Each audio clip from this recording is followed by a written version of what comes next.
Hello guys, আসসালামু আলাইকুম। আজকে লবণ ইলিশের মোচা বানাবো লাউ পাতা দিয়ে।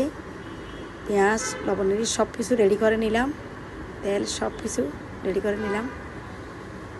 এবার কড়াইতে তেল দিয়ে দিলাম, তেল দিয়ে পেঁয়াজ ঢেলে দিলাম।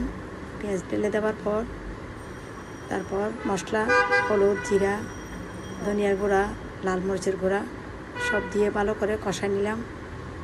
তারপরে লবণ ইলিশ দিয়ে দিলাম, দিয়ে দেওয়ার পর লবণ ইলিশ নাড়াচাড়া করে ভালো করে কষা নিলাম। কষা নেওয়ার পর নামাই ঠান্ডা করে তারপর লাউ পাতা ধুয়ে নিলাম। লাউ পাতাতে দিয়ে মোচা তৈরি করে নিলাম। বাস করে করে একটা একটা করে সবগুলা এইভাবেই করে নিলাম। দেখেন আপনারা, প্লেটে রেখে তারপর কড়াইতে ফ্রাই প্যানে তেল দিয়ে একটা একটা করে সব দিয়ে দিলাম, ভেজে নিলাম। আপনারাও এইভাবে ভেজে খেয়ে দেখিয়েন লাউ পাতার মোচা।